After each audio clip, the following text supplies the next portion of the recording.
Biology का chapter 1 the fundamental unit of life. तो चलिए स्टार्ट करते हैं। तो इसकी पहली लाइन में लिखा हुआ है, while examining a thin slice of a cork, Robert Hooke saw that cork resembled the structure of a honeycomb consisting little compartments।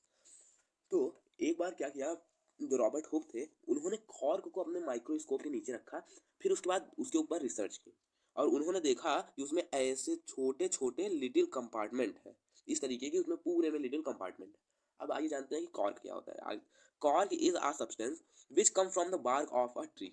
पेड़ की जो छाल होती है ना, पेड़ के ऊपर वाली कवर, उसी को कॉर्क बोला जाता है, मतलब वही चीज है cork. This was in year 1665।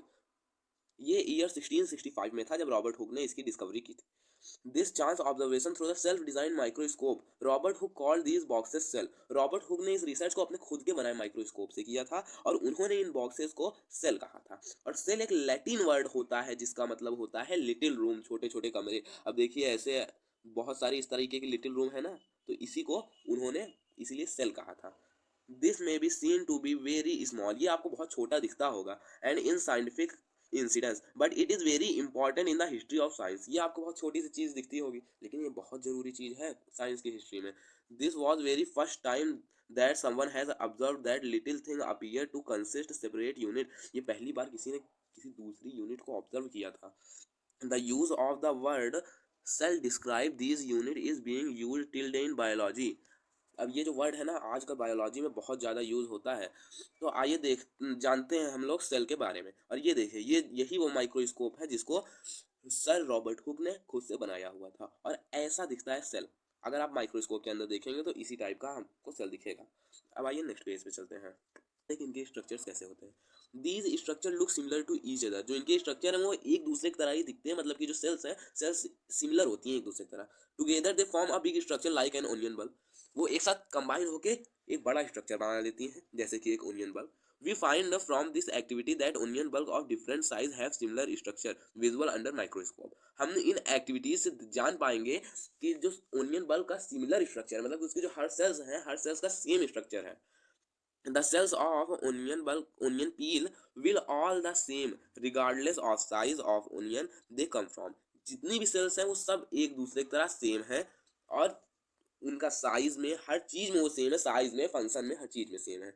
तो these small structure that we see are the basic building unit of the onion bulb। ये जो स्मॉल स्ट्रक्चर जिसको हम लोग देखते हैं ये एक बेसिक बिल्डिंग यूनिट है ओनियन बल्ब का।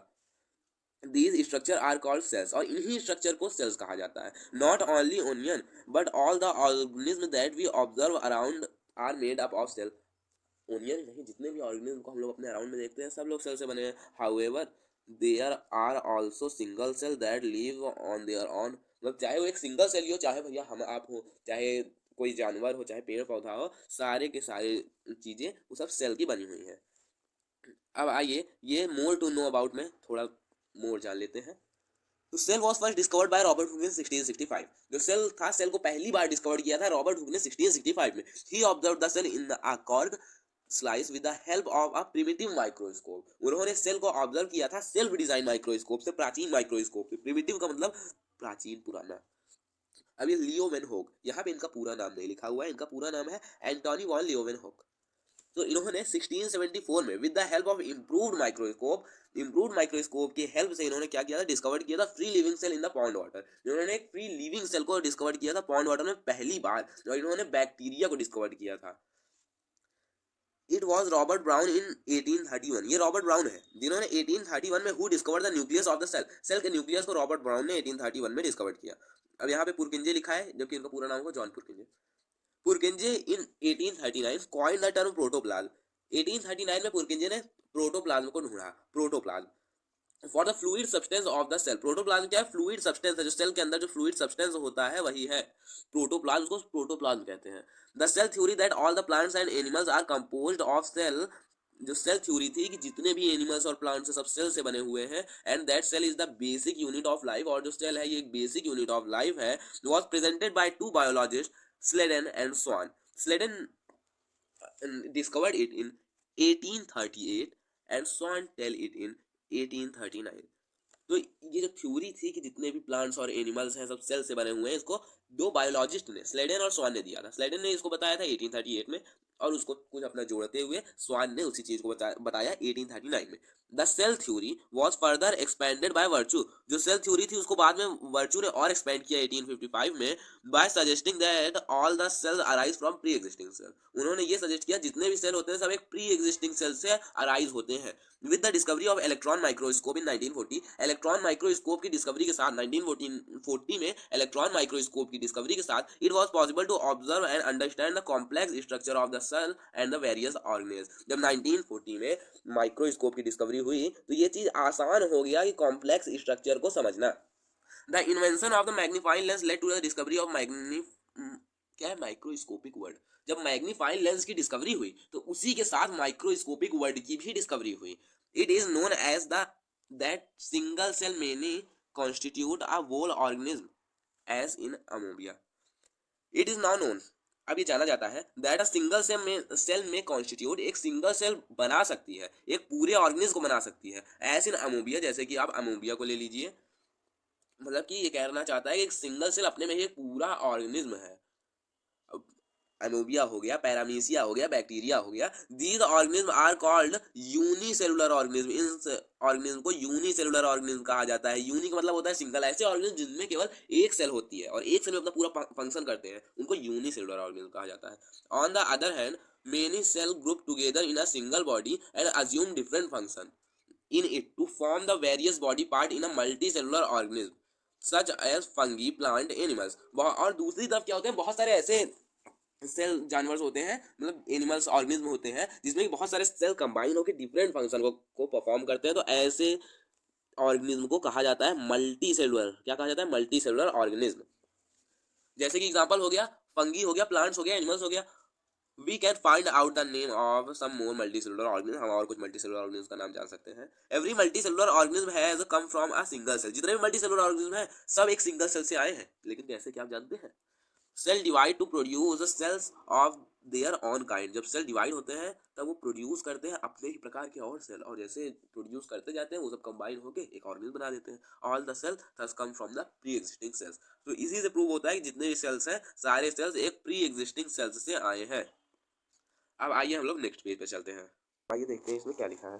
The shape and size of the cell related to the specific function they perform. जो सेल का शेप और साइज होता है वो उनके फंक्शन से रिलेटेड होता है, जो फंक्शन ये परफॉर्म करते हैं। Some cells like amoeba have changing shape. कुछ सेल जैसे कि अमोबिया जैसे सेल्स हो गए, ये सब अपना शेप को चेंज कर लेते हैं। In some cases the cell shape could be more or less fixed and peculiar for the particular type of the cell. कभी कभी क्या होता है कि जो सेल के शेप होते हैं ये कभी ज़्यादा बड़े होते हैं, कभी छोटे होते हैं, लेकिन फिक्स्ड होते हैं। एग्जाम्पल के तौर पर जो नर्व सेल है, nerve cell have typical shape, उसका एक फिक्स्ड शेप होता है। Each living cell have capacity to perform certain basis function that are characteristics of all living form. मतलब हर सेल के पास कैपेसिटी होती है कि एक फंक्शन परफॉर्म करे। That are characteristics of all living form, जो हर लिविंग फॉर्म का एक कैरेक्टरिस्टिक होता है, मतलब एक होता है कैरेक्टरिस्टिक्स होता है कि वो लोग यही फंक्शन को परफॉर्म करेंगे। How does living cell perform this basic function. अब कैसे ही लिविंग सेल इन फंक्शन को परफॉर्म करते हैं? We know that there is a division of labour in the multi cellular organism such as human being. हमने देखा है कि मल्टी सेलुलर ऑर्गेनिज्म में लीवर्स का डिवीज़न हुआ है। जैसे कि हमारा स्टमक डाइजेशन करता है, ब्रेन थिंकिंग करता है, तो ये सब अलग अलग डिस्ट्रीब्यूटेड है। This mean that different part of the human body perform different function. वही चीज़ लिखा है कि अलग अलग बॉडी का पार्ट अलग अलग फंक्शन को परफॉर्म करेगा। द ह्यूमन बॉडी है as heart to pump blood. जो हार्ट होता है ब्लड को पंप करता है, जो स्टमक होता है वो फूड को डाइजेस्ट करता है, तो सो ऑन। और जितने भी हैं सब अपना अलग अलग काम करते हैं। Similarly division of labour also been seen within the single cell. जो लेबर का डिवीजन है इसको सिंगल सेल में भी देखा गया है। In fact each cell has got certain specific component within it is known as cell organelles. और जबकि हर सेल के पास एक स्पेसिफिक कंपोनेंट होता है उसके अंदर जिसको कहा जाता है cell organelle. Each kind of cell organelles perform specific function. हर प्रकार के सेल ऑर्गेनेल्स एक स्पेसिफिक फंक्शन को परफॉर्म करते हैं। Such as making new material in the cell, जैसे कि नया मटेरियल सेल में बनाना। Clearing a waste material from the cell, cell के अंदर से वेस्ट मटेरियल को साफ करना, and so on. A cell is able to live and perform all its function because of these cell organelles. एक cell जीवित रह पाती है, अपने फंक्शन को परफॉर्म कर पाती है केवल इन्हीं सेल ऑर्गेनेल्स की वजह से. These organelles together constitute the basic unit. ये जो ऑर्गेनेल्स होते हैं ये एक साथ मिलकर एक बेसिक यूनिट बनाते हैं, called the cell, जिसको कि सेल कहा जाता है. It is interesting that all cells are founded to have the same organelles. ये इंटरेस्टिंग है कि जितनी भी सेल बनी हुई है उनमें सब में सेम प्रकार के ऑर्गेनेल्स होते हैं. No matter what is their function, उससे मैटर नहीं कि उस सेल का फंक्शन क्या है, and what organelles they are found, और ये किस ऑर्गेनिज्म में ये पाए जा रहे हैं. अब यहाँ पे कुछ क्वेश्चंस दिए हुए हैं, जैसे who discovered cell and how. तो इसका आंसर होगा, आप हमें कमेंट में लिख के बताइए. और दूसरा क्वेश्चन है, why is the cell called the structural and functional unit of cell. अब इसका मैं आपको बताता हूँ. तो सेल है, सेल को स्ट्रक्चरल और फंक्शनल यूनिट इसलिए कहा जाता है क्योंकि वो हमारी बॉडी में डिफरेंट हमारी बॉडी को स्ट्रक्चर देती है और डिफरेंट फंक्शन करती है, इसलिए इसको फंक्शनल और स्ट्रक्चरल यूनिट कहा जाता है. अब हमारा नेक्स्ट टॉपिक है, what is cell made up of, कि सेल किससे बने होते हैं. What is the structural organisation of the cell, cell का स्ट्रक्चरल ऑर्गेनाइजेशन क्या है. We see above that cell has special component cell organelles. हमने ऊपर देखा कि जो सेल होता है सेल के अंदर स्पेशल कंपोनेंट होते हैं cell organelles. How is cell organised, कैसे सेल एक बनता है. अगर हम लोग study a cell under microscope, अगर हम लोग माइक्रोस्कोप के अंडर में सेल को स्टडी करें, we would came across 3 feature in almost every cell. तो हम लोग को सेल के लगभग 3 फीचर दिखेंगे. वो क्या क्या फीचर है, वो है plasma membrane, nucleus and cytoplasm. अगर हम लोग देखें किसी भी सेल को माइक्रोस्कोप के नीचे, तो हमको 3 चीज उसमें दिखेगा, एक प्लाज्मा मेम्ब्रेन, एक न्यूक्लियस और एक cytoplasm. All activities inside the cell and interaction of the cell with its environment are possible due to these features. इन्हीं फीचर्स की वजह से जितनी एक्टिविटीज सेल के अंदर होती है पॉसिबल होती है. अब आइए देखते हैं कि ये कैसे होता है. अब प्लाज्मा मेम्ब्रेन का हो चाहे सेल मेम्ब्रेन का हो, दोनों सेम चीज है. This is the outermost covering of the cell that separate the content of the cell from it external environment. ये जो सेल है, ये एक सेल है, तो सेल की जो आउटर मोस्ट कवरिंग है ये, इसको कहा जाता है plasma membrane. This is plasma membrane. ये सेपरेट करता है internal content of the cell. जैसे आप देख सकते हैं कि यहाँ पे बहुत सारी जो इंटरनल कंटेंट है, ये देखिए, ये सब जो है इसको ये बाहरी कंटेंट से ये सेपरेट करता है. ये सेल मेम्ब्रेन इसको बाहरी कंटेंट से सेपरेट करता है. The plasma membrane allow or permit to entry and exist some of the material in and out of the cell. जो प्लाज्मा मेम्ब्रेन होता है वो केवल कुछ ही मटेरियल को अंदर और बाहर आने देता है सिलेक्टिवली. वो सिलेक्ट करता है किसको अंदर आना है किसको नहीं आना है. It also prevent movement of the some other material. ये कुछ दूसरे मटेरियल को मूवमेंट को भी रोकता है. The cell membrane therefore is called selectively permeable membrane. इसलिए इसको सिलेक्टिवली परमिएबल मेम्ब्रेन बोला जाता है क्योंकि सिलेक्ट कर करके परमिट देता है कि हाँ तुम आ जाओ, तुम बताओ. How does the movement of the substance take place into the cell. कैसे मूवमेंट होता है सेल के अंदर. How do substance move out of the cell. कैसे सब्सटेंस सेल के बाहर जाते हैं, आइए जानते हैं. Some substance like carbon dioxide और oxygen can move across the cell membrane by the process of diffusion. कुछ सब्सटेंस होते हैं जैसे कार्बन डाइऑक्साइड और ये जो सेल मेम्ब्रेन है, ये मूव कर जाते हैं अक्रॉस द सेल. किस प्रोसेस से, डिफ्यूजन के प्रोसेस से. अब डिफ्यूजन क्या होता है, जैसे यहाँ पे बहुत ज़्यादा हायर कंसंट्रेशन ऑफ वाटर है, इस जगह पे सेल के अंदर बहुत ज़्यादा हायर कंसंट्रेशन है, और यहाँ पे केवल लोअर कंसंट्रेशन है, बहुत ज़्यादा नहीं है. तो डिफ्यूजन में क्या होता है, जो मटेरियल होता है वो हायर कंसंट्रेशन से लोअर कंसंट्रेशन में मूव कर जाता है, यहाँ से यहाँ मूव कर जाता है. तो इसी तरीके से जो ऑक्सीजन है, कार्बन डाइऑक्साइड है, ये मूव करता है. We have studied the process of diffusion in the earlier chapter. हमने earlier chapter में पढ़ा होगा. We saw that there is a spontaneous movement of the substance from the region of higher concentration to the region where its concentration is low. हमने देखा है होगा कि इसमें क्या होता है कि हायर कंसंट्रेशन से लोअर कंसंट्रेशन में सब्सटेंस की मूवमेंट होती है. अब something similar to this happen in the cell. ऐसा ही कुछ सेल में होता है. फॉर एग्जाम्पल, जैसे एग्जाम्पल आप ले लीजिए, सब सब्सटेंस जैसे कुछ सब्सटेंस जैसे कि CO2 हो गया, carbon dioxide, with cellular waste required to be extract from the cell. जो कि एक सेलुलर वेस्ट होता है, सेल से निकालने की जरूरत होती है. Accumulate in a higher concentration inside the cell. बहुत ज़्यादा हायर कंसंट्रेशन में हो गया है सेल के अंदर. In the cells external environment. Cell के एक्सटर्नल इन्वायरमेंट में the concentration of CO2 is low as compare to inside the cell. जो उसके बाहरी इन्वायरमेंट में CO2 कम है और अंदर बहुत ज़्यादा है. तो as soon as there is difference of concentration of CO2 inside and outside the cell. तो यहाँ पे CO2 के कॉन्सेंट्रेशन का डिफरेंस है अंदर और बाहर. CO2 move out of the cell, तो CO2 डिफ्यूजन की वजह से बाहर चला जाएगा सेल के. From a region of higher concentration से to the region of lower concentration outside the cell by the process of diffusion. Diffusion के प्रोसेस से बाहर चला जाएगा। Similarly O2 enters the cell by the process of diffusion. और इसी तरीके से जो O2 ऑक्सीजन होता है वो भी सेल के अंदर एंटर करता है डिफ्यूजन के प्रोसेस से। when we leave or concentrate of O2, जब हम लोग मतलब when the level और concentration of O2, जब कॉन्सेंट्रेशन जो O2 ऑक्सीजन का जो लेवल और कॉन्सेंट्रेशन है इनसाइड द सेल डिक्रीज, जब अंदर घट जाता है, thus diffusion play an important role. तब जो डिफ्यूजन एक इंपॉर्टेंट रोल को प्ले करता है इन गैसियस एक्सचेंज में between the cell as well as and in its external environment. मतलब गैसेज एक्सचेंज में मदद करता है ना डिफ्यूजन, ये जो ऑक्सीजन है ऑक्सीजन को अंदर से बाहर करने में मदद करता है। Water also obeys the law of diffusion. जो वाटर है वो भी डिफ्यूजन के लॉ को ओबे करता है। The movement of the water molecule through such a selectively permeable membrane is called osmosis. तो उसको क्या कहा जाता है? ऑस्मोसिस कहा जाता है। हाँ, तो हमने पिछले पेज में क्या पढ़ा था कि जब वाटर प्लाज्मा मेम्ब्रेन को क्रॉस करता है तो प्रोसेस को ऑस्मोसिस कहा जाता है। The movement of water across the plasma membrane also affected by the amount of substance dissolve in water. वो उससे भी इफेक्ट होता है कि कितना अमाउंट ऑफ सब्सटेंस पानी में डिसॉल्व है। Thus the osmosis is net diffusion of water across a selectively permeable membrane toward a higher solute concentration। तो ये जो ऑस्मोसिस है ये प्रॉपर क्या है? डिफ्यूजन है ऑफ वाटर। वाटर का डिफ्यूजन है अक्रॉस द, चाहे सिलेक्टिवली परमिएबल मेम्ब्रेन कहो चाहे सेल मेम्ब्रेन कहो, टूवर्ड द हायर कॉन्सेंट्रेशन। मतलब कि हायर कॉन्सेंट्रेशन से लोअर कॉन्सेंट्रेशन की तरफ जो जा रहा है वही वाटर का वही डिफ्यूजन है, इसी को ऑस्मोसिस कहा जाता है। What will happen if we put an animal or plant cell into solution of sugar or salt in water. क्या होगा अगर हम लोग प्लांट सेल या एनिमल सेल को सोल्यूशन में रख देंगे, सॉल्ट या शुगर सोल्यूशन में रख देंगे, तो क्या होगा?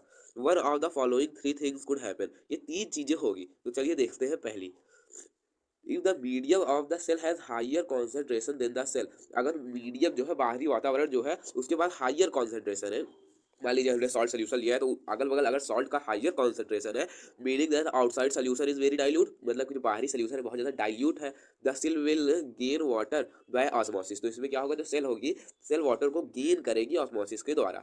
तो such solution is known as hypotonic solution. और ऐसे सोल्यूशन को हाइपोटोनिक सोल्यूशन कहेंगे जहाँ पे जो बाहरी हो सराउंडिंग हो उसके पास हायर कॉन्सेंट्रेशन हो देन द सेल, मतलब कि हायर कॉन्सेंट्रेशन ऑफ वाटर हो, वाटर ज़्यादा हो। Water molecules are free to pass across the cell membrane. जो वाटर मॉलिक्यूल होते हैं एकदम फ्री होते हैं सेल मेम्ब्रेन को पास करने में, मतलब काटने में, इधर उधर जाने में, मतलब सेल मेम्ब्रेन को आराम से मतलब पास कर सकते हैं in both direction. But more water will come into cell then leave. लेकिन इस बार क्या होगा? इस बार सेल में ज़्यादा पानी अंदर आएगा, ज़्यादा पानी जाएगा नहीं, ज़्यादा पानी अंदर आएगा क्योंकि बाहर ज़्यादा कॉन्सेंट्रेशन है, हायर कॉन्सेंट्रेशन से लोअर कॉन्सेंट्रेशन की तरफ मूव करता है। The net overall result the water enters the cell. जो रिजल्ट आएगा कि वाटर सेल के अंदर एंटर कर जाएगा and cell likely swell up. और ये जो सेल रहेगी ये सेल स्वेल हो जाएगी, मतलब फूल जाएगी। अगर सेल इतनी है तो ये सेल इतनी हो जाएगी। और इस सेल को क्या कहा जाता है? Turgid cell. इस सेल को टर्जिड सेल कहा जाता है, ये फूली हुई सेल को। if the medium has exactly the same water concentration as the cell, अगर जो बाहरी मीडियम है उसके पास एकदम सेम वाटर concentration है सेल की तरह, there will be no net movement across the water, मतलब अक्रॉस द सेल मेम्ब्रेन। तो यहाँ पे कोई भी मूवमेंट नहीं होगी, वाटर की कोई भी मूवमेंट नहीं होगी सेल मेम्ब्रेन के आर पार। तो such solution is known as isotonic solution. तो ऐसे सोल्यूशन को आइसोटोनिक सोल्यूशन कहा जाएगा। Water crosses the cell membrane in both direction. इधर भी बोथ डायरेक्शन में दोनों तरफ क्रॉस करेगा, but the amount of going in is the same amount of going out. लेकिन जितना पानी अंदर जाएगा उसी अमाउंट में, सेम अमाउंट में पानी बाहर भी आएगा। The cell will stay in same size. तो इसमें जो सेल रहेगी ये एकदम सेम साइज में रहेगी, जितनी पहले रहेगी उतनी बाद में भी रहेगी। And if the medium has the lower concentration of water then the cell. अगर बाहरी मीडियम में लोअर वाटर कॉन्सेंट्रेशन है, बाहरी मीडियम में कम वाटर है, सेल के अंदर ज़्यादा वाटर है, meaning that it is very concentrated solution, मतलब कि बहुत ज़्यादा कॉन्सेंट्रेटेड सोल्यूशन है। The cell will lose water by the osmosis. तो इसमें जो सेल रहेगी सेल अपना वाटर छोड़ देगी ऑस्मोसिस के द्वारा। तो such solution is known as hypertonic solution. तो ऐसे सोल्यूशन को हाइपरटोनिक सोल्यूशन कहा जाता है। जो फिर से होगा वाटर दोनों डायरेक्शन में सेल मेम्ब्रेन को क्रॉस करेगा, but this time more water will leave the cell then enters it. लेकिन इस बार जो सेल रहेगी सेल में जितना पानी जाएगा नहीं उससे ज़्यादा वो पानी छोड़ देगी। Therefore cell will shrink। इसकी वजह से जो सेल रहेगी सिकुड़ जाएगी। Third osmosis is an special case of diffusion. तो जो ऑस्मोसिस है ये स्पेशल केस है डिफ्यूजन का through the selectively permeable membrane. Selectively permeable membrane के द्वारा जो होता है। Now let us try out the following activity. अब ये एक्टिविटी हम लोग करेंगे ही, तो आइए हम लोग आगे बढ़ते हैं। Unicellular fresh water organism and most plant cell tend to gain water through the osmosis. तो ज़्यादातर ये जो यूनिसेलुलर जो फ्रेश वाटर ऑर्गेनिज्म होते हैं और ज़्यादातर जो प्लांट सेल हैं तो क्या करती है, tend to gain water through osmosis, वो क्या होती है हल्का झुक जाती है ऑस्मोसिस से पानी लेने के लिए। Absorption of the water by the plant root is an also example of osmosis, ये भी एक ऑस्मोसिस का ही एग्जाम्पल है। Third, diffusion is an important in exchanging of gases and water, जो इसीलिए जो प्रूफ होता है कि जो डिफ्यूजन है बहुत इंपॉर्टेंट रोल प्ले करता है एक्सचेंजिंग इन किसके एक्सचेंज में, गैस और वाटर के एक्सचेंज में, in the life of cell, cell की लाइफ में। इन एडिशन टू दिस, इसके साथ the cell also obtain nutrition from the environment, इसके साथ जो सेल होती है सेल इन्वायरमेंट से न्यूट्रिशन भी लेती है डिफ्यूजन के द्वारा। Different molecule move in and out of the cell through the type of transport required to use energy, एक प्रकार का एक ट्रांसपोर्ट होता है जिसको एनर्जी की जरूरत होती है, उसी से ये जो होते हैं ना मॉलिक्यूल्स, ये इधर उधर मतलब सेल में जितना भी ये चाहिए होता है ना एनर्जी, ये एक पावर होती है, ट्रांसपोर्टिंग एनर्जी एक प्रकार की होती है, उसी से सारी चीज़ें इधर उधर जाती हैं। अब वो आप सोच रहे होंगे कि वो ट्रांसपोर्टिंग एनर्जी क्या होती है, क्या होती है ये एनर्जी। तो जैसे जब सेल, अगर सेल को नीचे से पानी खींचना है तो वो जो डिफ्यूजन होता है ना, डिफ्यूजन से ही धीमे धीमे धीमे पानी पूरे ऊपर में पहुंच जाता है, और यही एक एनर्जी मतलब डिफ्यूजन एक एनर्जी की तरह भी काम करता है। The plasma membrane is flexible and it made up organic molecule called lipid and protein. ये जो प्लाज्मा मेम्ब्रेन होता है ये बहुत ज़्यादा फ्लेक्सिबल होता है, और ये किससे बना होता है, लिपिड और प्रोटीन से, और इन लिपिड और प्रोटीन को कौन बनाता है, इंडोप्लाज्मिक रेटिकुलम, मतलब कि ER। However, we can observe the structure of the plasma membrane only through the electron microscope. हम लोग प्लाज्मा मेम्ब्रेन के स्ट्रक्चर को केवल इलेक्ट्रॉन माइक्रोस्कोप से देख सकते हैं। The flexibility of the cell membrane also enables the cell to engulf food and the other material from the external environment. जो flexibility होती है ना सेल की, इसी से flexibility की वजह से वो external environment से खाना ले लेता है। तो such process is known as endocytosis, और ऐसी प्रोसेस को क्या कहा जाता है, इंडोसाइटोसिस। और ये जो अमोबिया होता है, अमोबिया भी इसी प्रोसेस के द्वारा खाना खाता है। तो चलिए हम लोग चलते हैं अपने नेक्स्ट पेज पे। तो यहाँ पे आपका पहला टॉपिक है सेल वॉल। सेल वॉल, तो आइए इसको आप जानते हैं सेल वॉल के बारे में। Plant cell in addition to plasma membrane के अलावा जो प्लांट सेल में एक और मतलब हैव अनदर रिगिड कवरिंग, उसके ऊपर एक और कठोर कवरिंग होती है जिसको कि सेल वॉल कहा जाता है। The cell wall lies outside the plasma membrane, जो सेल वॉल होती है वो प्लाज्मा मेम्ब्रेन के बाहर होती है, पहले प्लाज्मा मेम्ब्रेन फिर उसके बाद cell wall. The plant cell wall is mainly composed of cellulose, जो प्लांट की सेल वॉल होती है ये मेनली सेलुलोज की बनी होती है। Cellulose is a complex substance and provide the structural strength to the plant. ये जो सेलुलोज होता है ना, ये बहुत बहुत ज़्यादा कॉम्प्लेक्स सब्सटेंस होता है, बहुत जटिल सब्सटेंस होता है, यही प्लांट को स्ट्रक्चरल स्ट्रेंथ देता है। जैसे पेड़ इतने टाइट टाइट हो जाते हैं, खड़े हो जाते हैं, इतने मोटे मोटे हो जाते हैं, हम लोग अगर उनको मारे तो हमको ही लग जाता है, तो ये इसी की वजह से है। किसकी वजह से हमको लगता है, ये सेलुलोज यही स्ट्रक्चरल स्ट्रेंथ देता है। When a living plant cell lose water, जब कोई एक living plant cell lose water पानी को छोड़ता है ऑस्मोसिस के द्वारा, तो देयर इज अ श्रिंकेज, तो उसका जो अंदर कंटेंट होता है वो सिकुड़ जाता है। श्रिंकेज और contraction in the content of cell away from the cell wall, अंदर वाला कंटेंट सिकुड़ जाता है लेकिन जो सेल वॉल होता है वो टाइट चीज है, वो नहीं सिकुड़ता है। तो this phenomenon is known as plasmolysis, तो इसी फेनोमेनन को प्लाज्मोलिसिस कहा जाता है। We can observe this phenomenon by performing the following activity. अब हम लोग इस फेनोमेनन को एक एक्टिविटी से कर सकते हैं कि जैसे ये आपका हमने आपको पहले पढ़ाया था ना कि आप लोग वो हाइपोटोनिक सोल्यूशन, हाइपरटोनिक सोल्यूशन, उसमें अगर आप लोग एनिमल सेल को रखेंगे तो आपको दिखेगा इफेक्ट, लेकिन अगर आप उसमें प्लांट सेल को रख लेंगे तो प्लांट सेल को में आपको इफेक्ट नहीं दिखेगा। तो चलिए अब पढ़ते हैं न्यूक्लियस के बारे में। Nucleus, remember the temporary mount of a onion peel we prepared, we had to iodine solution the peel। इसमें बताया गया है कि अगर हम लोग देखना चाहते हैं सेल को, हम लोग को एक ओनियन की जो पील होती है, मतलब एक ओनियन के ऊपर एक कवर होता है, पॉलीथीन जैसा कुछ होता है, उसी को हमको देखना पड़ेगा। We had to put iodine solution, उनको हमको उस पर आयोडीन सोल्यूशन डालना पड़ेगा। लेकिन क्यों डालना पड़ेगा, what would we see if we tried observing a peel without putting the iodine solution, हमको क्या दिखेगा अगर हम लोग आयोडीन सोल्यूशन के बिना इसको देखें तो। Try it and see what the difference is, इसको आप लोग करिए और देखिए क्या डिफरेंस है। Further when we put the iodine solution on a peel, जब हम लोग आयोडीन सोल्यूशन को एक पील पे रखेंगे did each cell get equally colour, तो क्या सारी सेल इक्वली कलर्ड हो जाएंगी, ये आपसे क्वेश्चंस पूछ रहा है। अब according to their chemical composition, उनके केमिकल कंपोजिशन के हिसाब से different region of the cell get coloured, जो दूसरा अलग अलग रीजन जो होगा सेल का वो कलर्ड होगा differently. Some region appear darker, कुछ रीजन डार्कर डार्कर हो जाएगा then the other region. Apart from iodine solution we could also use safranin solution, हम लोग आयोडीन की जगह भैया सेपरेट सोल्यूशन भी यूज कर सकते हो और मिथेन ब्लो सोल्यूशन भी यूज कर सकते हो to stain the cell, cell को कलर करने के लिए। We have observed cell from the onion, let us now observe the cell from our own body. तो ये वीडियो यहीं तक। अब हम लोग बात करेंगे न्यूक्लियस के पूरे डिटेल के बारे में और जितने भी सेल ऑर्गन आगे बताए जाएंगे हम उनके बारे में बात करेंगे नेक्स्ट वीडियो में। तो थैंक यू।